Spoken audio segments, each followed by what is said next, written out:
বিশ্ববিদ্যালয়ের কোনো ক্রাইম সংক্রান্ত বিষয়ে অভিযুক্ত হয় এবং প্রমাণিত হয়, দুইটা জায়গা থেকে তার মৌলিক পানিশমেন্ট আসতে হয়। একটা হচ্ছে ইউনিভার্সিটি অথরিটি, একটা হচ্ছে রাষ্ট্রের অথরিটি। দুইটা জায়গাতে আমরা যথেষ্ট গাফলতি লক্ষ্য করেছি। গাফলতি না, ইন্টেনশনাল ইগনোরেন্স, ইন্টেনশনালি তারা ইগনোর করছে। এটা বিশ্ববিদ্যালয় প্রশাসন চাইলেই পারতো। তদন্ত কমিটি হবে না কি হবে পরে, আগে বরখাস্তকরণ এবং সামগ্রিক একটা অ্যাকশনে যাওয়া, এই প্রমাণগুলো হওয়ার সাপেক্ষে। প্রমাণ যেহেতু প্রমাণিত হবে, সাথে সাথে অ্যাকশনে যাওয়াটা ইউনিভার্সিটি প্রশাসনের দায়িত্ব ছিল।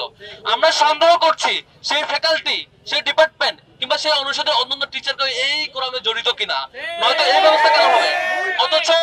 অথচ সেখানকার টিচাররাই এগিয়ে এসে সেই সাপোর্টটা আমাদের দেওয়া দরকার ছিল। আমার টাকশোর জায়গা থেকে একটাই ক্লিয়ার কথা, যে কোনো ধরনের ধর্ষণ, যে কোনো ধরনের এই ধরনের সেক্সুয়াল হ্যারাসমেন্টের বিরুদ্ধে আমাদের জিরো টলারেন্স। সে শিক্ষক, কর্মচারী কিংবা যে কোনো ধরনের হ্যারাসমেন্টের ঘটনা ঘটুক না কেন, যার মাধ্যমে হোক না কেন, সে যত বড় প্রভাবশালী হোক না কেন, তার শিকড় আমরা উপড়ে ফেলবো এখান থেকে। সমকামিতা কিংবা ধর্ষণ এবং এই ধরনের সেক্সুয়াল হ্যারাসমেন্টকে আমরা কোনো ধরনের এই ক্যাম্পাসে সুযোগ দিব না। তার সর্বোচ্চ যে পানিশমেন্ট হওয়া উচিত, সেটি না হলে এই গড়িমসির পিছনে যারা জড়িত থাকবেন, সে শিক্ষক কিংবা কর্মকর্তা, তার বিরুদ্ধে আমরা যথেষ্ট অ্যাকশনে যাব ইনশাআল্লাহ। আজকে যারা এখানে শিক্ষার্থীরা এখানে জড়িত, এখানে অংশগ্রহণ করেছেন, উপস্থিত হয়েছেন, এটা আমাদের জন্য লজ্জা যে এরকম একটা সিভিয়ার লেভেলের ক্রাইম হওয়ার পরে শিক্ষার্থীদেরকে রাস্তায় দাঁড়াইতে হয়। শিক্ষার্থীরা গতকালকে বিসির আমাদের বিপির নেতৃত্বে বিসির কাছে স্মারকলিপি দিয়েছে এবং অভিযোগ করেছেন।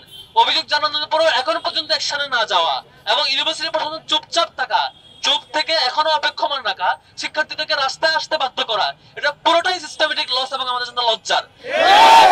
দুঃখ প্রকাশ করা উচিত তার এই গড়িমসি এবং অ্যাকশনে না গিয়ে এই গড়িমসি করার কারণে আমাদের যে উল্টো এই যে অভিযোগকারী শিক্ষার্থীরা যারা অভিযোগ করেছে সাহস করে, তারা যে স্টিল ট্রমাটাইজ, তারা যে এখনো প্রত্যাশা পায় নাই যে পানিশমেন্ট পাবে কিনা, এই ট্রমাটাইজড হওয়ার এই পিছনে ইউনিভার্সিটি প্রশাসন দায়ী। তাদেরকে শিক্ষার্থীদের সরি বলা উচিত, ইউনিভার্সিটি প্রশাসনের ক্ষমা চাওয়া উচিত এবং বিশ্ববিদ্যালয় প্রশাসনের এখনই পর্যাপ্ত ম্যানেজমেন্ট থাকা উচিত। যখনই এই ধরনের কোনো শিক্ষার্থী কোনো ধরনের হ্যারাসমেন্টের অভিযোগ তুলবে এবং প্রমাণ দিবে, সেটার সাথে যথাযথ পানিশমেন্ট ইমিডিয়েটলি হয়।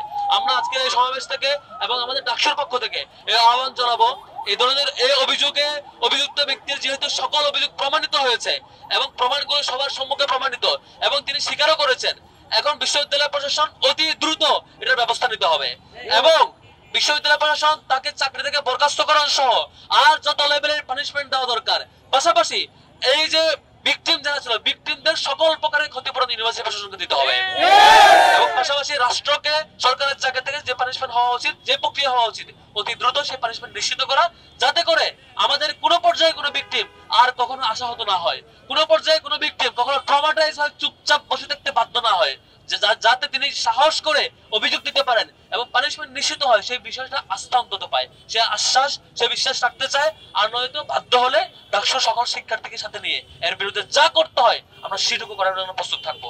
খবরের কাগজ, নিখাত, নির্ভীক, নিরপেক্ষ।